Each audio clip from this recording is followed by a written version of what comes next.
As we all know, LinkedIn is no longer an online resume, it's your digital reputation. Whether you're a new startup or global enterprise, LinkedIn can be an enormously valuable tool for generating quality leads and increasing your brand awareness. If you have ever thought of how you can turn your LinkedIn profile into a lead magnet, then this episode is for you. Hi, my name is Rayson Chu, and I'm your host for the Legacy Show. And today, it's really our honor and pleasure to have this amazing gentleman whose name is called Daniel Alfon. Daniel is a LinkedIn expert. He is the author of Build a LinkedIn Profile for LinkedIn Success. Daniel's clients include entrepreneurs, consultants, authors, and marketers such as ISS, Hewlett Packard, and even Burger King, to name a few. He has also been featured on numerous podcasts such as The Thoughtful Entrepreneur, Frugalpreneur, Breakfast Leadership Network Show, and many more. So, without further ado, let's welcome this awesome human being, Daniel, into the house. Woohoo! All right. Rayson, thank you very much for having me on the Legacy Show. I was looking forward to this. Oh yeah, man. It's I was also looking forward to this because we matched each other on Podmatch, and so at the same time, I was like looking through your profile, and I was like, hey man, this guy is really amazing. I love what he has posted on his profile as well, and also at the same time, like man, I am so eager to get you on, but I'm so sorry I didn't manage to get you on April because I was very busy, but we managed to get it today at on May, right? So it's really really amazing. I'm really excited to have you on. So Daniel, how is it like over at your site right now? Is it very congested? A lot of people coming back and forth to Israel to visit and all to travel, or it's still not much people coming in because of COVID-19 and all this other stuff. Well, that's a great question. COVID is no longer serious in Israel. We're no longer required to wear masks, and Oh commerce and wow. everything works. So we've been through COVID early, and we probably exited early. And we have the amount of startups in Israel is probably one of the highest in the world, and everything is booming, and we don't look back. Wow. Okay. Okay. Wow. How I wish Singapore is like this for now. But we're slowly moving into that phase of not wearing masks as well. In Singapore, we are not wearing masks when we are outside of the building or the house on the roadside. We can not wear any masks. But when we are actually inside the rooms or inside the house of for example like not house I would say, but in the shopping malls for example, we still have to wear masks. So yeah, I'm really looking forward to that day when we don't have to wear masks anymore. But of course today we're not going to talk about that. The most important thing is about LinkedIn, right? So do you mind if you share with the audience a little bit more about who you are, what you do, and who you serve? With pleasure. I signed up to LinkedIn early in 2004, and perhaps what we could do in the next couple of minutes is help millennial entrepreneurs, entrepreneurs in general, think differently about the tool. It's a very powerful tool, Rayson. We have close to 1 billion members worldwide, and Mm-hmm. each second, two people sign up. Okay. Entrepreneurs often underutilize the platform. Perhaps you can discuss this. I stumbled into LinkedIn when I had a sales position, and LinkedIn simply helped me discover the name of the person I needed to reach out to. And Mm-hmm. then I specialized in this platform, and I'm very happy I have. Okay. Wow. So in 2004, you chanced upon it, and till today, you're still using LinkedIn to close deals, to get clients, and all this other stuff, right? Yes, networking is what brings referrals, and networking are probably the single most important source of my clients. But I do help them leverage LinkedIn better. and we Okay. could. Wow.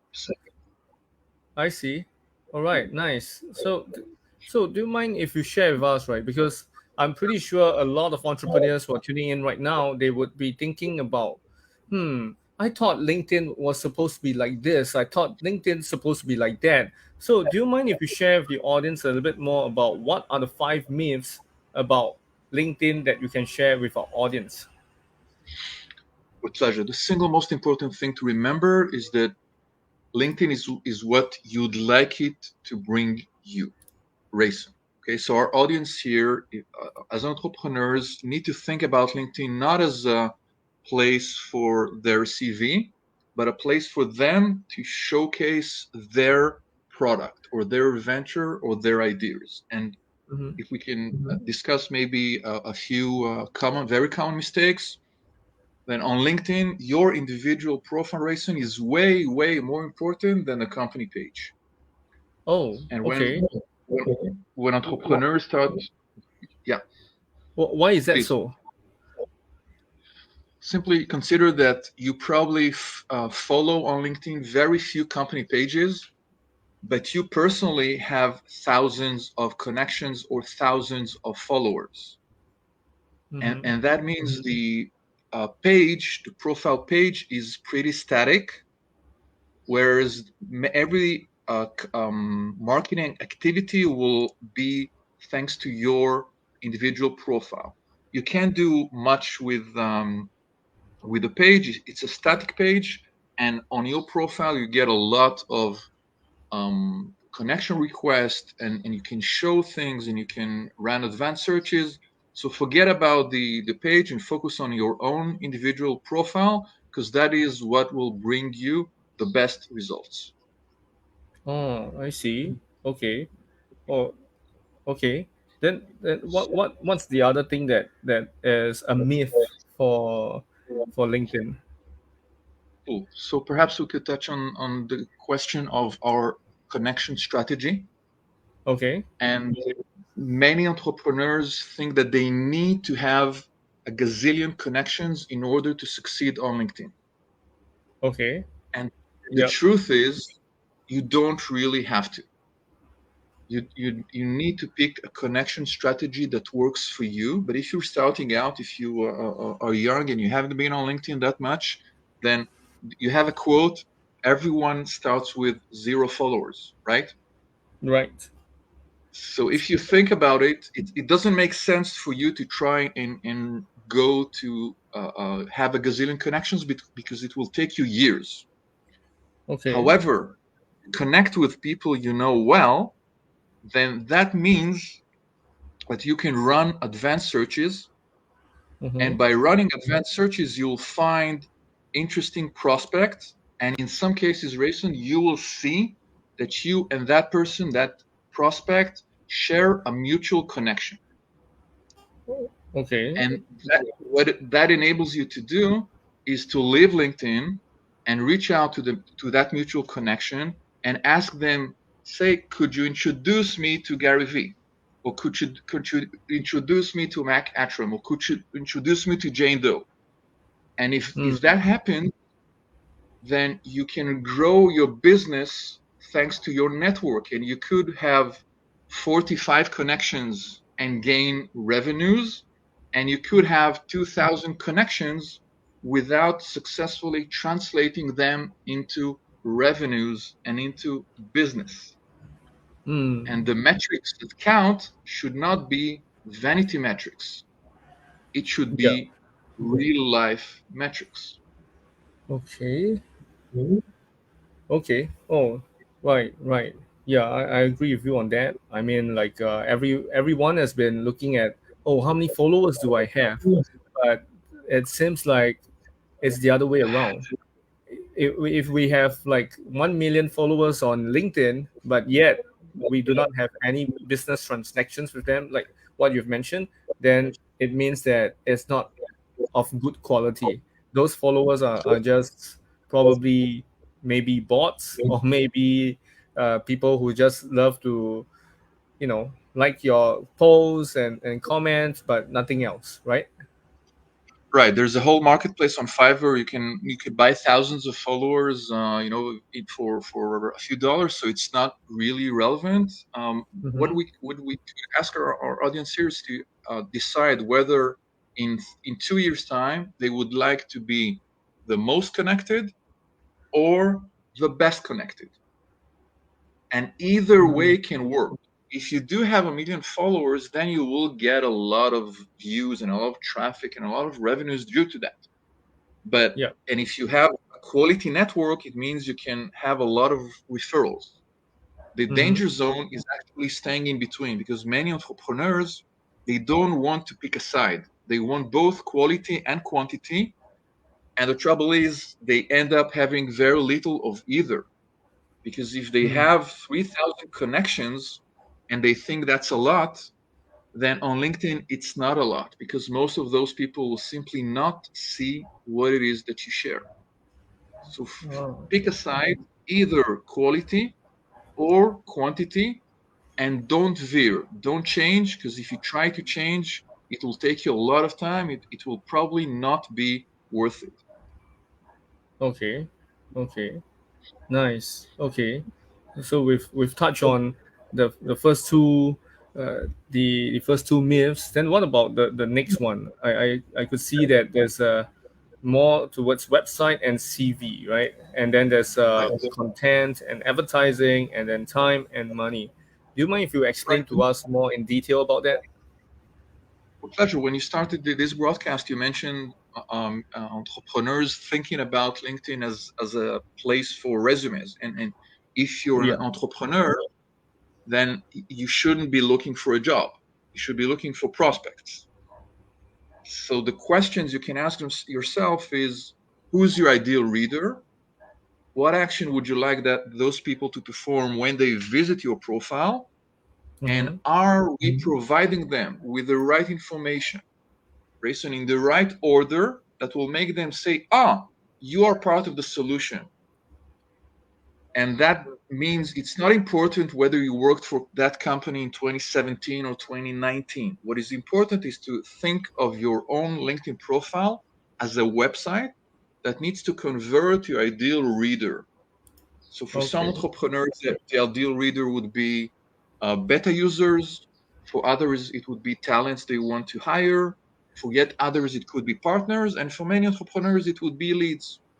So if you can decide who's your ideal lead, what sort of information can your profile show them that will make them understand they need to read more and discover more about you, and then probably leave LinkedIn and go to your website, because conversion is likelier to happen on your website. So simply, the Okay. point number 3, think about your profile as a website that needs to convert your ideal reader. Simply ask yourself, if I'm the ideal reader and I bump into this, will what I see in the first 5 seconds show me something interesting? And when Okay. I see your own profile, then both the banner that you recently changed and the headline, and those are the two most important elements we grasp within a second, are way more important to the reader than the usual boilerplate text.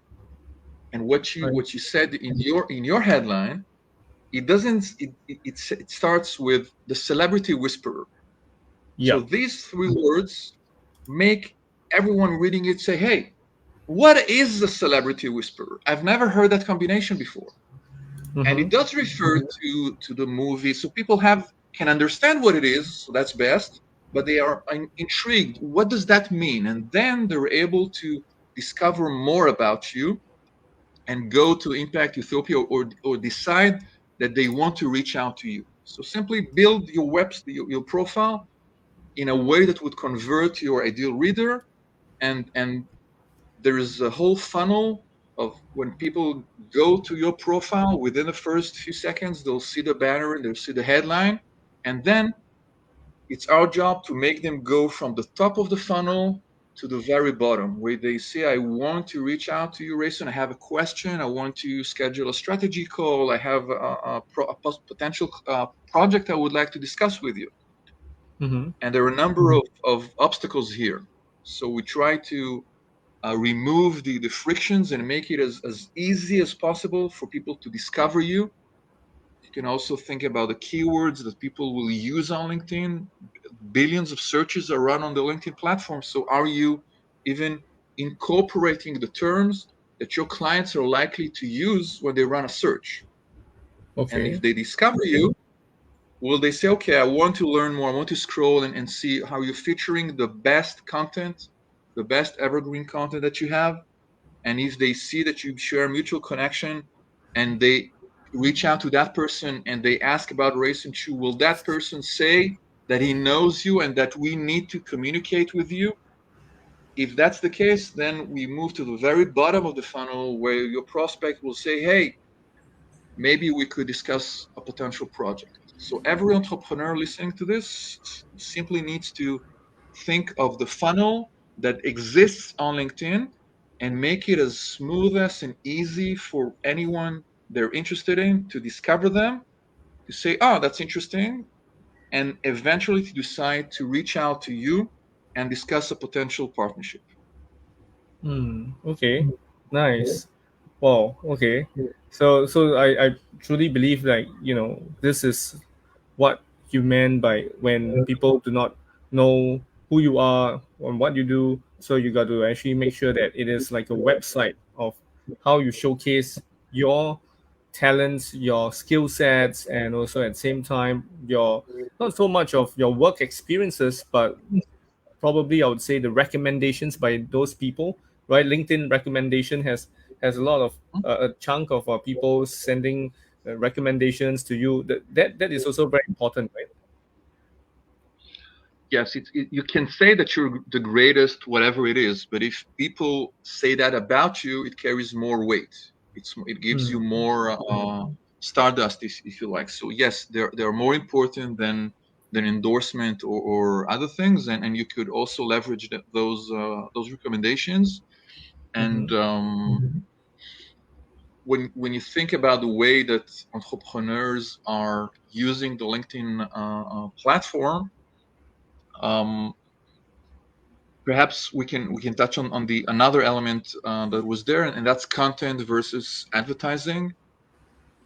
When was Okay. the last time you clicked on a LinkedIn ad? Do you remember? Well, can't remember because I don't really click on that ad. I don't think I've clicked on any ad before. Like Okay. yeah, I've not really clicked on any ad before. But since you actually mentioned about advertising and content, do you mind if you share with us more in detail about that? With pleasure. The content is the greatest gasoline or the greatest way to bring people to your profile and to make them understand or discover you. And what entrepreneurs could do, I don't think you need to create content for the sake of LinkedIn. But what you could definitely do is assess the current content that you have and decide what sort of content do you have on your website or on your Instagram, YouTube, TikTok, whatever it is that is relevant for your LinkedIn audience, and repurpose that on LinkedIn. And Okay. you can share that as LinkedIn articles, you can share that as LinkedIn posts, you can repurpose it in different groups. There are many, many ways to do this, and usually there's a gap. If you ask the entrepreneur and if you go to their website, you will discover all sorts of interesting content. And when you look at the LinkedIn profile, nothing really, nothing is there. So it's our job, it's our responsibility to highlight the best elements that we want people to discover about us, and do this every 3 or 6 months. Will enable you to update it and to show your best face to the world. I was listening to an episode where I think you quoted Warren Buffett. It takes maybe 20 years to create a reputation and maybe 5 minutes to ruin it. Yep. So it says it all. You need to be professional, and what better place to be professional than the world's largest and strongest business community? Whenever you run a search on Google, I Googled you, and your LinkedIn profile came on top of the list. Oh, okay. So anyone listening to this should say, hey, when people Google me and LinkedIn shows up, then I better make sure that my LinkedIn profile looks the way I want it to look. Because you don't need to ask someone else to do it. With SEO, search engine optimization, it could take months. But on LinkedIn, for today, I changed my banner. And maybe tomorrow I'll change something else. And the minute you click save, that's it. Yep, I agree. And you know what? I was really surprised, and when I saw it, I was like, wow. When talking about banner, I was really surprised when you actually took the effort to take my website and even like the poster, and you mix it up and then you post. Yeah, let me show you guys on this. I was really impressed. I have not really thought that someone would actually do it, but Daniel, you made me really proud, and also at the same time you made me feel wow. Excuse me. So what I was actually referring to was actually this. You can see this. I was like, wow, catch the next episode, and then it's my website, and then the podcast poster. I was like, oh my god, I believe I should be doing something like this for the next one, or even in the near future for all the other episodes as well.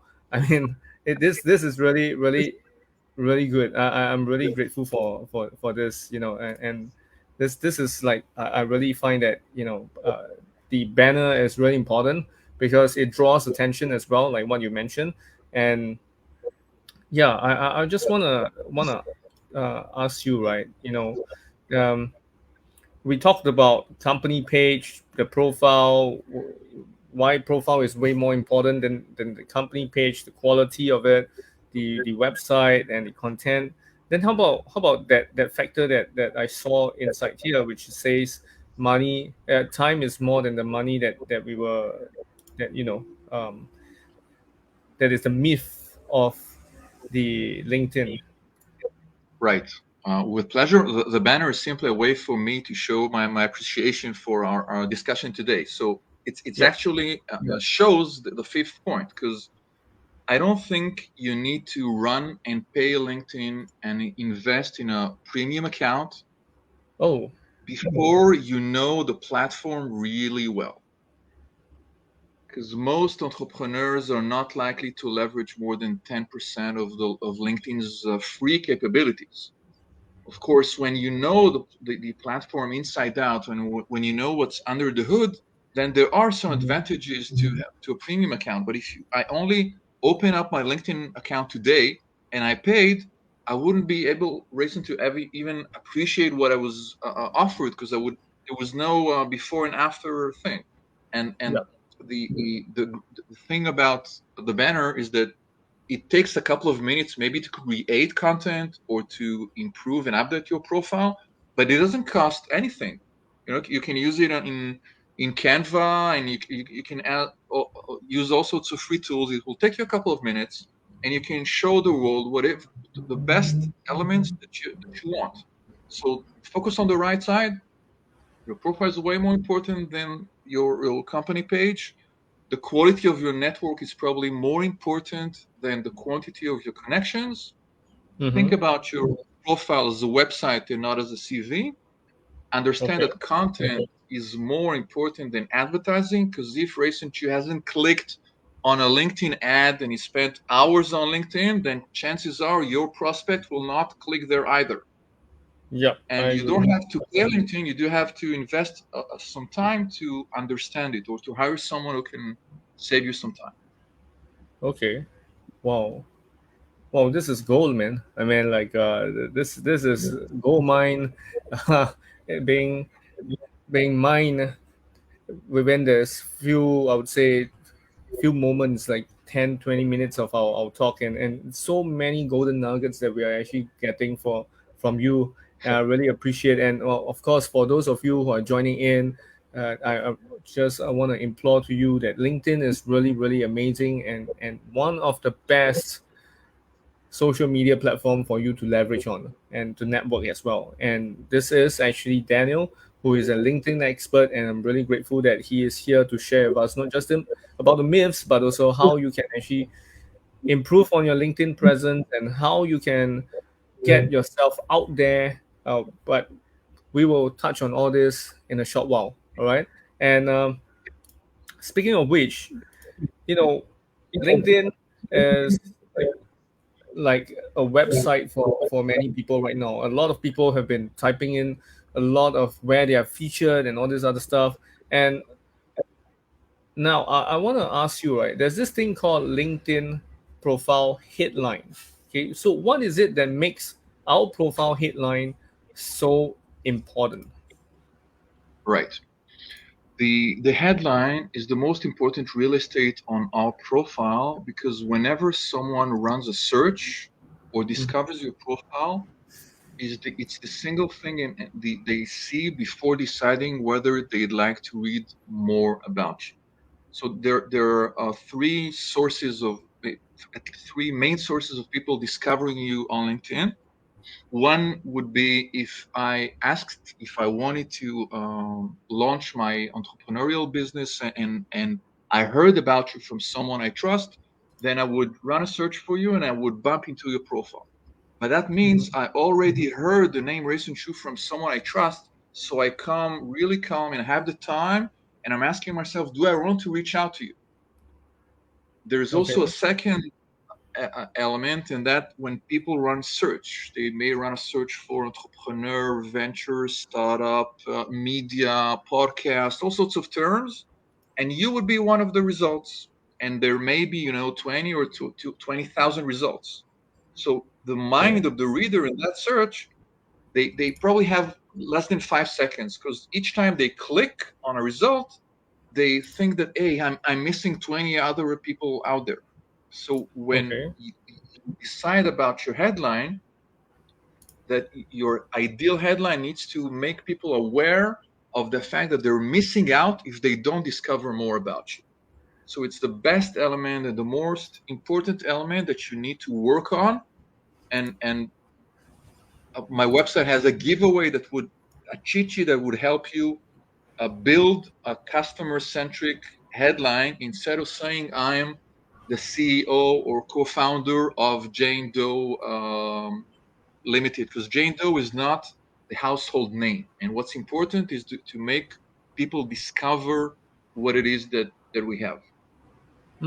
Okay. I see. Understand. Okay. So then, do you mind if you share with us more about how we actually can, what's the best way to make our profile customer friendly then? Excellent. So if you consider this, the metrics that matter are the business metrics. So Okay. let's say that I'm 23 and I see Ian Ang as a model, and I want to create the next Secret Lab or the next startup in the world, and I want to leverage LinkedIn. Then what I should be focused on is the business metrics. Do I get the revenues and the orders that I want, and not focus on the vanity metrics? The vanity metrics, hey, I have 3,000 connections, or people have liked my content 20 times this morning, or my SSI score is 98, or whatever. And the simplest truth is that you don't need to focus on the LinkedIn metrics. You need to focus on the business metrics. Say Okay. maybe you have a forthcoming webinar, and during that webinar you would sell something. So before LinkedIn, you sold for $300,000, and you use LinkedIn, and now you have $400,000 in each webinar. Then, Rayson, that means you can attribute the extra $100,000 to the activities you performed on LinkedIn. And everything in the LinkedIn metrics should serve your business, and not the other way around. The entrepreneurs are not here to serve LinkedIn. LinkedIn should serve them. So you don't need to behave in weird ways. You need to think about your business and leverage LinkedIn. It's almost a black box. If it doesn't translate into revenues, then you're not doing great. If it does, then keep doing what you do and forget about the vanity metrics, because they don't, at the end of the day, the likes are not necessarily revenues. Yeah. It boils down to the quality issue as well, if you'd like. Focus on the business metrics. You, as an entrepreneur, you must know what is your North Star metrics. Do you want users? So if you want more users and your growth rate is say 200 new users a week, and thanks to LinkedIn activities, you now double that to 400 new users a week, and that means you can monetize those extra users, and you know how to do it. So focus on the business metrics that matter to you, and find ways for LinkedIn to help you gain top of funnel recognition. LinkedIn is impeccable for top of funnel educational content that will make people discover you, and then likely to go to your website or connect with you and then do something else. Okay, I see. Wow. Oh, okay, that's nice. That's nice. All right. Okay. So now as we actually know so much more about how we can actually make our profile more customer friendly, and how we can actually put on the headlines and all this other stuff and the banners and all, then do you mind if you share with us what are some of the mistakes that entrepreneurs have made on LinkedIn so far? With pleasure.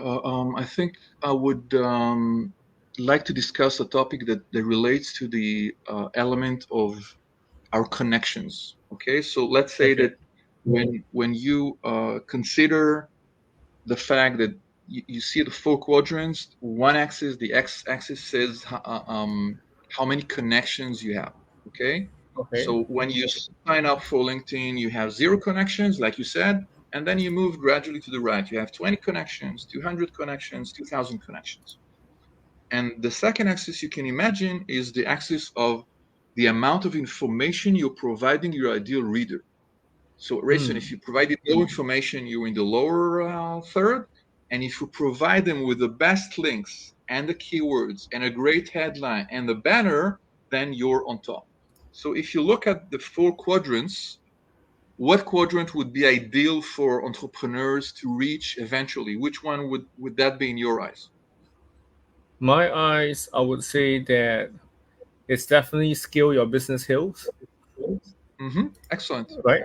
So let's imagine there were 2 ways to get to scale your business hills. One would be to invite all sorts of people, send invitation, accept invitations, and then in 2 years, remember that your profile isn't converting and improving it. That means you're going to the right, and then you move up.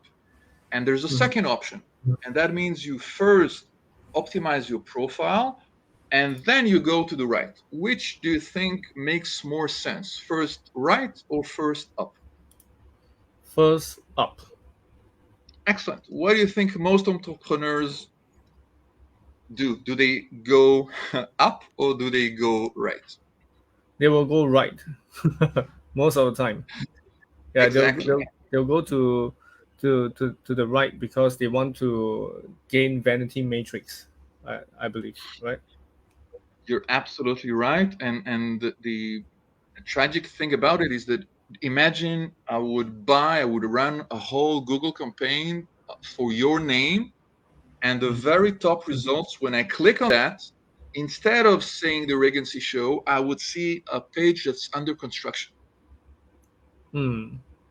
That's the exact equivalent, because we're promoting something that isn't converting. So it doesn't matter if you have 2,000 or 20,000 if no one can understand what it is that you do.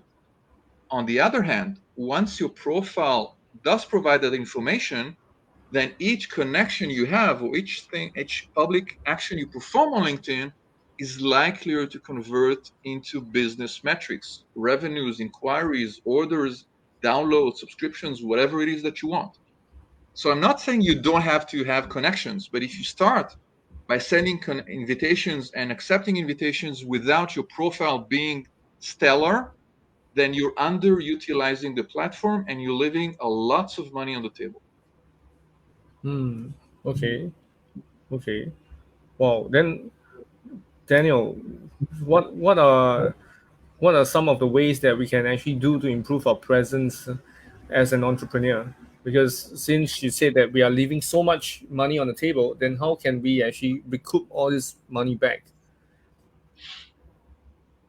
Okay, I believe the questions you're asking yourself about the business should be the same questions you ask yourself about your LinkedIn presence.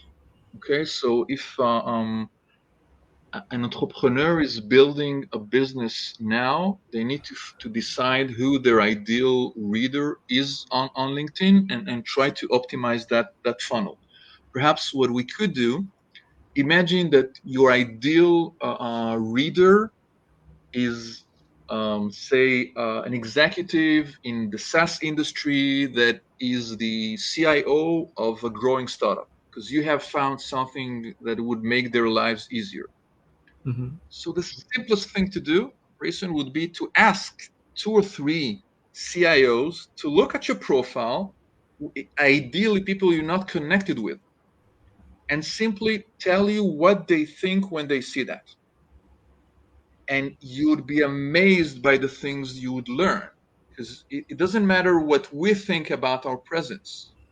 Okay. What is important is the way the person we want, our audience, what do they think when they see the things that we did. So there's often a gap. We have used that term and we don't understand that people have other conceptions about that term. Or we're showing this element and we like it, but our audience doesn't necessarily like it. So let me suggest a very simple 3-question method before you do anything on LinkedIn. Question number 1, do you really like it? Are you proud of that action? So when you changed your banner, do you like the banner or not? If you don't like the banner, forget about it. Doesn't make sense to go on. But Okay. the extra questions would be, is that action, like sharing this or writing that or using that term, is this aligned with the way people know you? In other words, if I were to sit next to Gary Vee and I would ask him something that you did on LinkedIn, and he would say, yes, that's the words Rayson would use. That's the way I see his presence. Then that's great. And on the other hand, if people who know you look at you and say, what is this? What was he thinking? Then you're doing something wrong.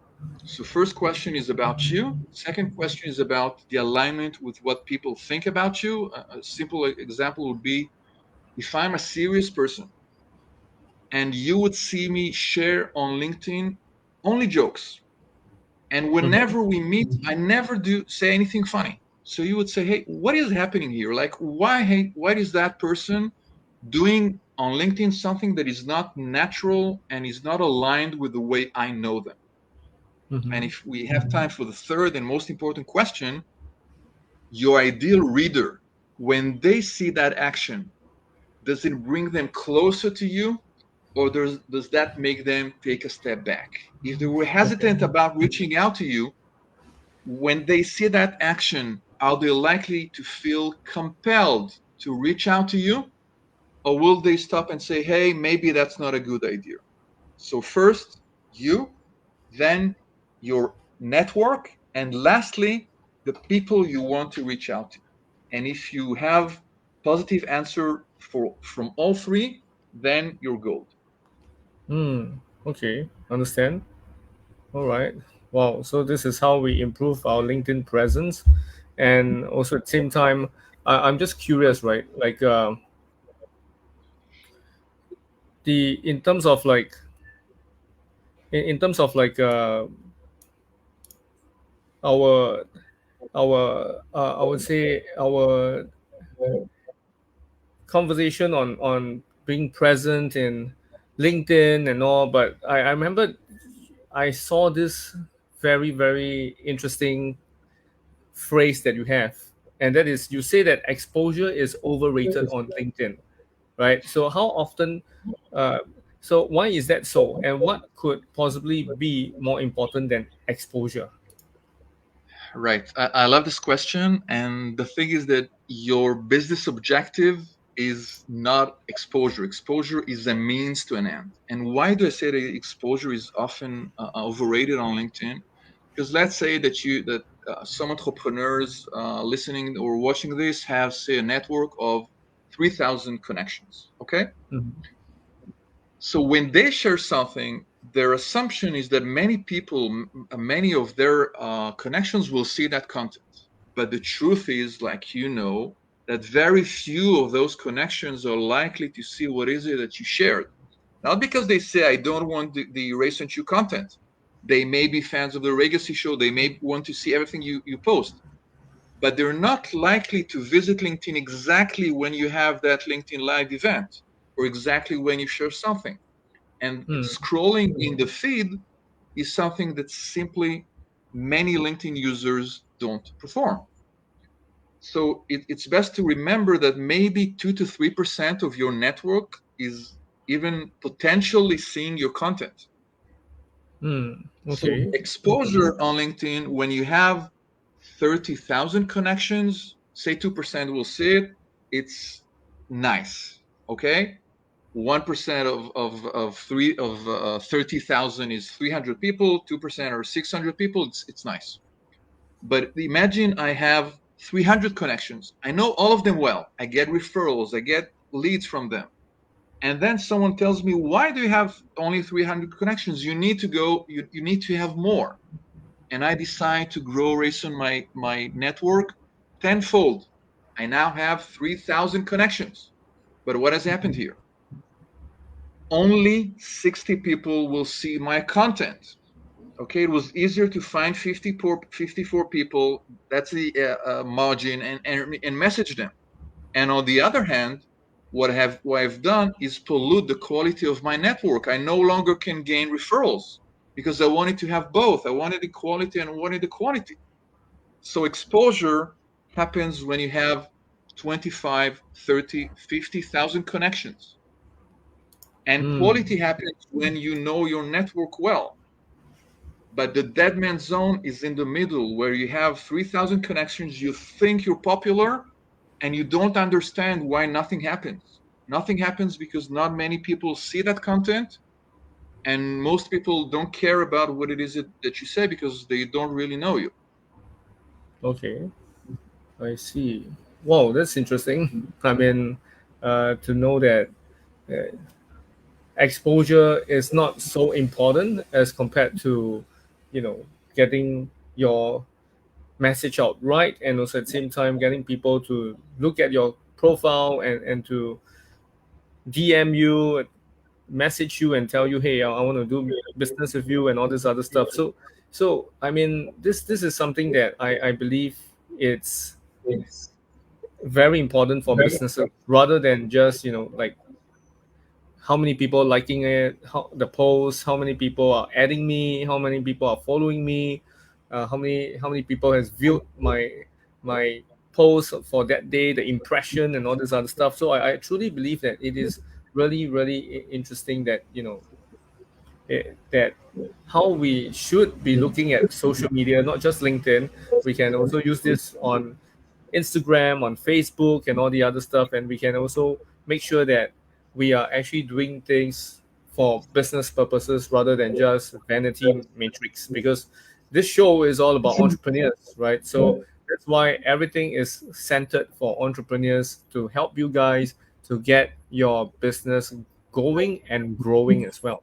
And I do, as we are actually as we were actually talking about vanity metrics and all this other stuff. But now I would like to ask you, right? Since we spoke a lot about posting earlier, so can you share with us, like, when should a person focus on sharing their content on LinkedIn, and how often should they share on the platform itself? Excellent. So, Rayson, the most important takeaway is that you don't have to share on LinkedIn a lot. Okay? Why not? Because most people are not likely to see it, and most of our connections are not eager to see our content. And in fact, what will happen if you overshare is that many people who have discovered your content for the first time and liked it, and the second time and said, okay, if they understand that every day you're posting the same things, then they will develop a blindness. They will either stop seeing that because they know what it is you toot your own horn, you do it exactly in the same way, you don't make it intriguing or interesting for them to actually discover. They might even, in some cases, if they feel that a person has hijacked their feed, then they might unfollow that person or even disconnect. So think quality. What is the there are many ways for you to share content on LinkedIn. Ask yourself, why am I sharing this? Is this relevant for my connections? I'd like to draw a distinction between your connections and your network. I'm sorry, your connections and your audience. Because in some cases, you're helping entrepreneurs, but your own network may be based of previous positions you've had. So maybe some of your network is not entrepreneurs. Some of your connections are people you've worked with in a clinic or in Tunis, something else. They're not necessarily entrepreneurs. They like you, but that content doesn't really resonate with them. So simply ask yourself, is my network equivalent to my audience? Some entrepreneurs will say yes. Others will say some of them, and others will say, of course not. I only started my journey now, and everyone I'm connected with is from my previous life, or when I was in corporate, when I was studying something else. And if you share on LinkedIn, find the best quality content that is likely to make people learn something. The best content, what I found is that the best content that works on LinkedIn is educational content. Educational content, something like this. Something that would, like, if people consuming the Legacy show can, at the end of the show, they can say, okay, now I understand A, B, and C. I listened to the SEO episode. I understand I need to run a keyword. I have a list of keywords, and then they can perform action immediately after listening to the episode. And that is everything that is not a sales pitch can be educational content. And that is likely to attract people to you and to say, yes, I want to learn more about it. I want to follow you. I want to use that bell to see what content you share.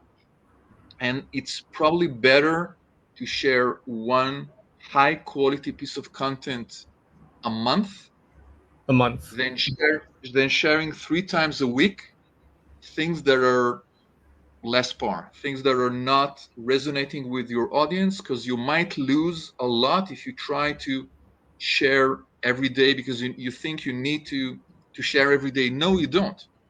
If you have a lot of content, then another way to do this is to simply join specialized communities and specialized groups on LinkedIn and share your content there.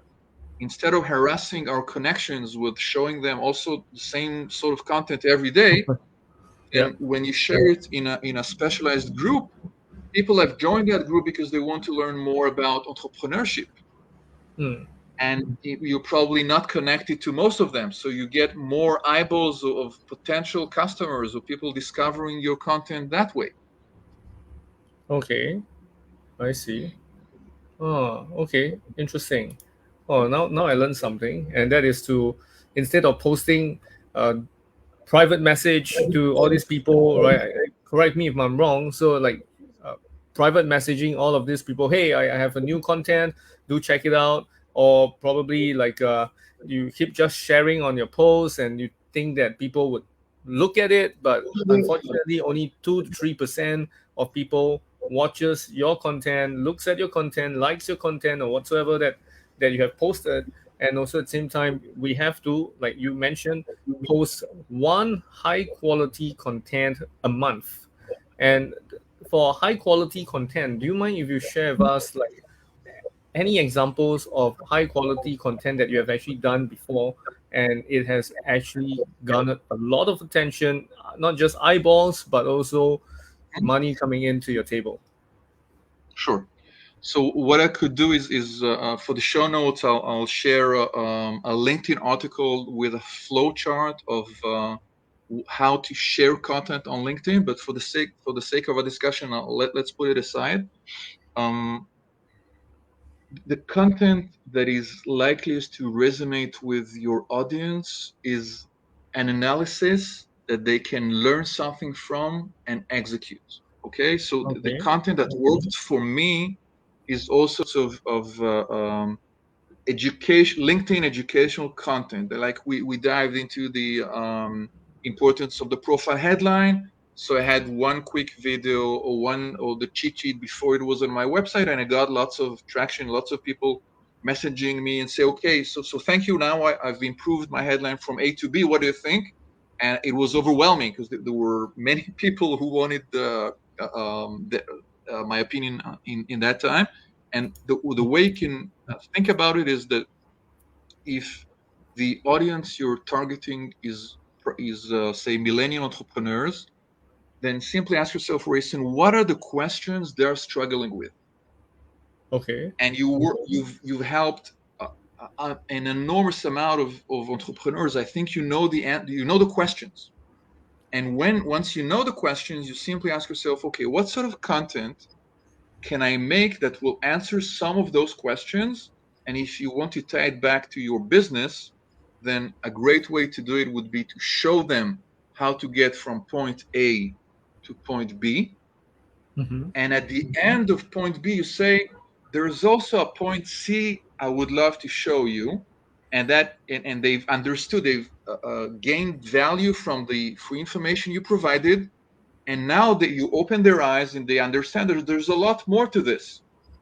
Okay. And now they're likelier to say, yes, I want to be part of your program, or I want to download that content, or I want to go on a strategy call with you. So the content needs to be of high value and educational and relatable to their needs. Like what makes them tick at night? If you're think about your ideal audience, what questions are they struggling with? And say there are three options and you're disrupting that with a fourth option. So you can say these are the pros and cons of all three options.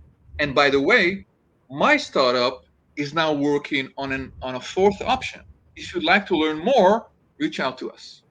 But you provided an overview of the existing solution in a way that that is real and genuine. There are pros and cons for each. And at the end, you say, there's something else I could show you. And if you're interested, ping me.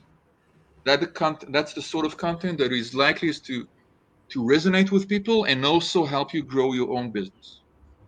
All right. Wow. Thank you so much. I really appreciate what you've shared on that. And I truly believe that it is going to be something that's very useful for all the entrepreneurs that are tuning in right now. And also at the same time, those of you who are tuning in through, I would say, Spotify and iTunes later on, you guys can actually apply whatever that has been mentioned over here, and then we'll see how it goes. And then after that, don't forget to message us. Let us know what sort of help you guys need, and also at the same time, how Daniel's, I would say, suggestions, advices have helped you along the way for your LinkedIn profile and how to actually make it into a lead magnet, which we're gonna jump into next, right? And this is the most important part of this segment, because everyone who are tuning in, not just from Singapore, but also there are people from the Philippines and all, they are actually really interested in knowing how we can actually do that. And Daniel, do you mind if you share with our audience what can we do in order to turn our LinkedIn profile into a lead magnet? Sure. So we had the funnel that we discussed earlier on. I'd like to maybe touch on one or two points that we mentioned there, and that can be important enough. Mm-hmm. You see, when someone has heard about your name or has listened to the show and they visit you on LinkedIn, they already know a lot about you, and they're more willing, and they're warm leads, if you like. So the toughest thing to do is to make people who haven't heard about you but need someone like you to discover it. And that element, one very important element people, entrepreneurs need to master is the art of LinkedIn SEO. Okay, the keywords that people are likely to use when running a search on LinkedIn. And the truth is that you're an expert, so the terms that you would use are not necessarily the terms that your prospects will use. Okay, and maybe the terms that they will use are different from the way you think about it, because you know so much about it. You already have the niche term that 1% of the population understands. But it's best to really think about the ways that people would try to run a search. And one way to do it is to build a list. Let's take a real life example. Okay, we have a disruptive system that is matching entrepreneurs with early users. Okay. So what is happening here? What sort of terms would you like to? What are people likely to run in a search?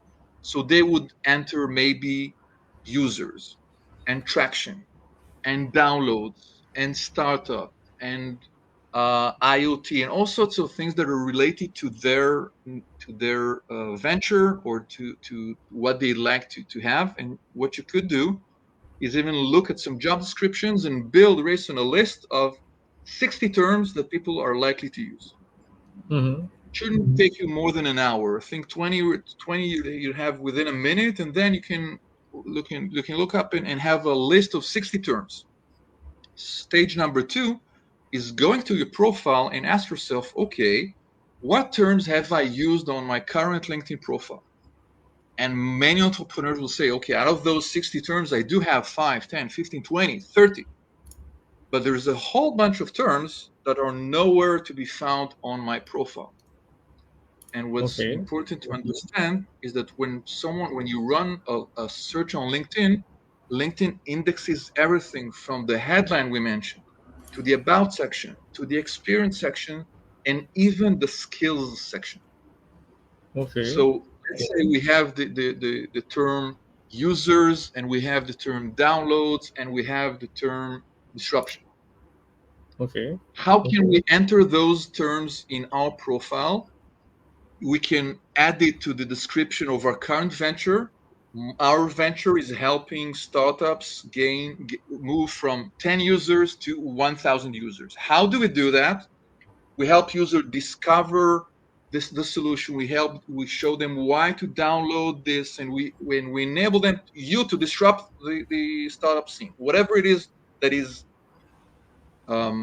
natural for the human reader, and also includes the keywords. As much as keywords are important, we don't need to neglect the human reader. Because if I go to your profile and I see you simply entered entrepreneurs 10 times, but it's not a sentence that makes sense, then I would actually I would go back and say, hey, what is happening here? So try to build real life. A story would be great. Okay, what are the early users saying about your solution? And you can have many terms there. And whenever someone would run a search, instead of finding you in page 25, they're likely to find you in page 1. And that will bring you more awareness and more discovery through the top of the funnel. And then, based on a couple of things we mentioned, your banner, your headline, and everything else, they're likely to reach out to you and say, I want to be part of this. So think about the right keywords that your users are likely to think of. Okay. Right. So for example, keywords would be like for Rayson, right? For mine will be legacy, because legacy actually comes from this word legacy, right? And then probably I would say that even entrepreneurs, or I would say millennials, will be the keyword that I have to use for most of my posts, right? Or all of my posts, right? Rather than just probably my high quality post, then I use it, and then the not so high quality post, which is probably something that's entertaining and all this other stuff, then I don't use the keyword, for example, right? So we have to mix and match. Am I right to say that in a sense? Absolutely. And one example of that mix and match is what you discussed are things you would share, but the content you would share is not necessarily part of your profile. Okay, so it does make sense to use the right terms and the right keywords and the right hashtags if you'd like, but it also makes sense for your profile to incorporate as many relevant keywords. And I would encourage you to have to think not only about the 3 terms, because the competition for the word entrepreneur is huge, and no one will enter just entrepreneur, because they're going to be bombarded with 500,000 results. So they're likely people who run a search will enter at least 5 terms. So what after at least, some of them will use more than that. So after entrepreneurs and maybe millennials and maybe legacy, what are the terms will they use? Maybe the word startup, maybe the word growth, maybe the word media, maybe there will be other terms they will think of, and then you can incorporate those terms both in your shares, like you said, and also evergreen in your profile somewhere. Like what's the most natural place for you to use that term once in your profile? Okay, understand. Wow, this is something that we're gonna. I would say I myself will also give it a try, and I'll definitely let you know how it has impacted my posts and also my visibility, and also at the same time my business on LinkedIn as well. Wow, thanks so much for this. And as we are actually coming to the end of this podcast, I would like to actually ask you one last question, and that question is this. Okay, so Daniel, imagine this: you suddenly lose everything, right? Your money, your brand, your name, your reputation. So, what would you do from day 1 to day 30 to save yourself?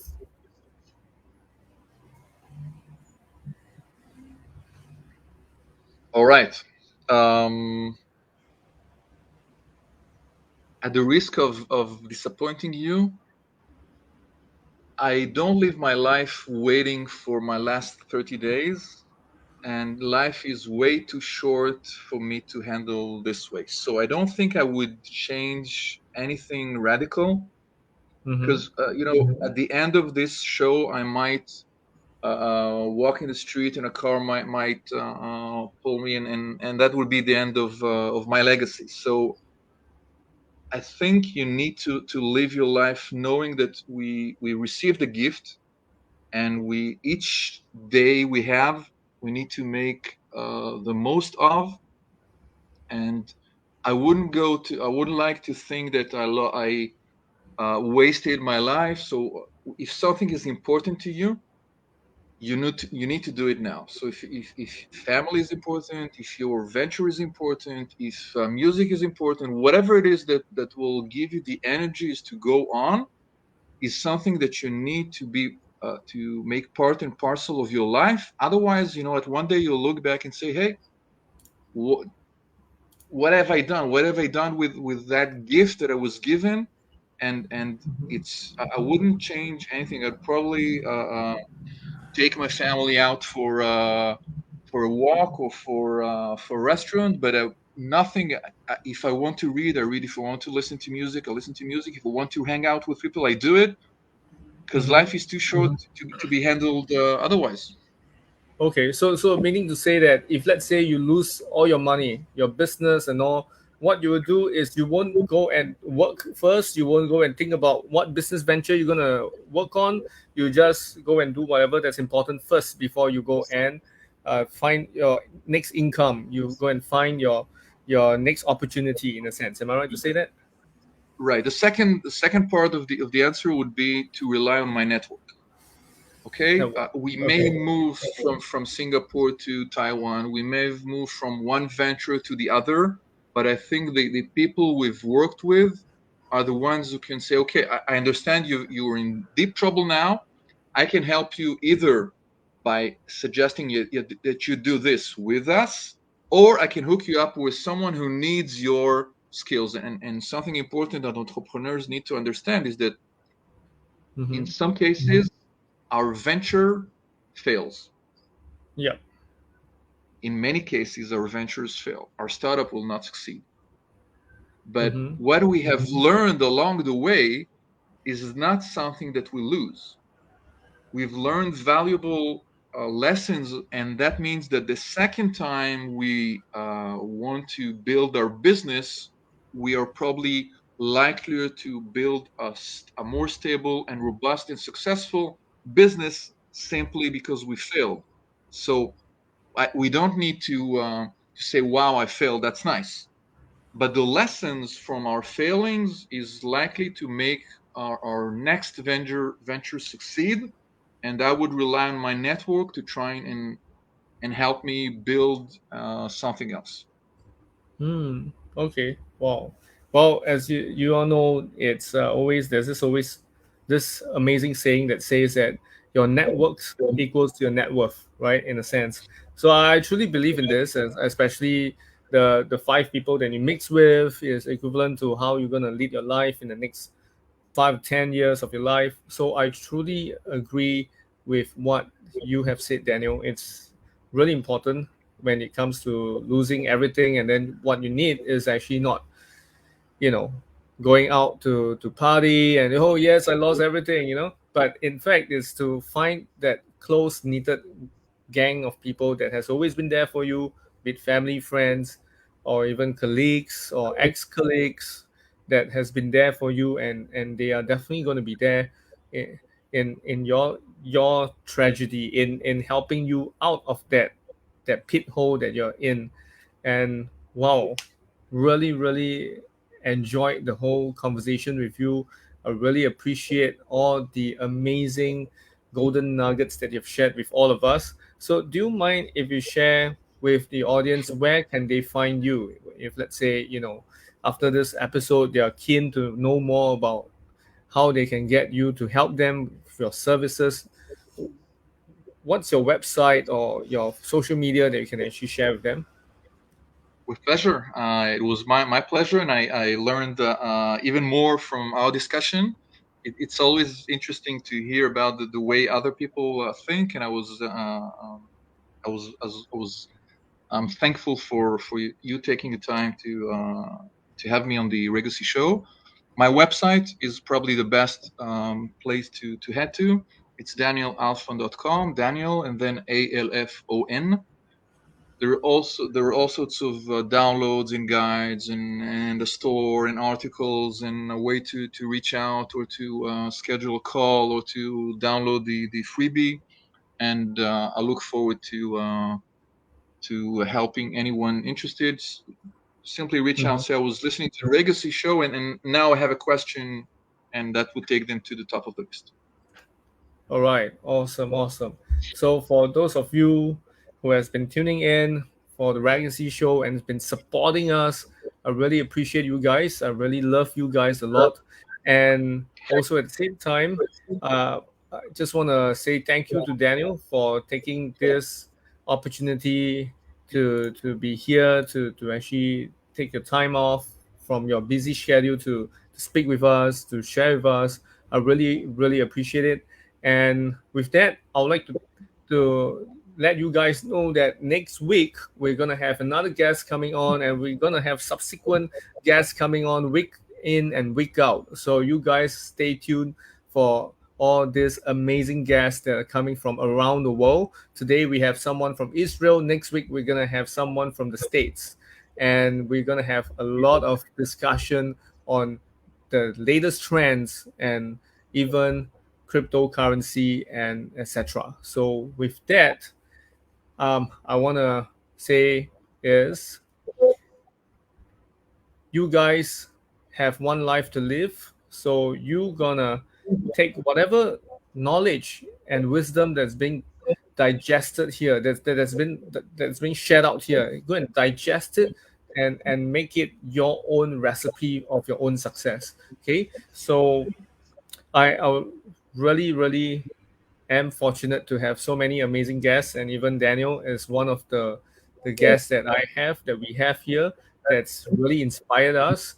So thank you so much. And then again, next week, following week, and all, in whatever that we're going to share, do take notes and make sure that you're going to apply whatever that's been shared. All right.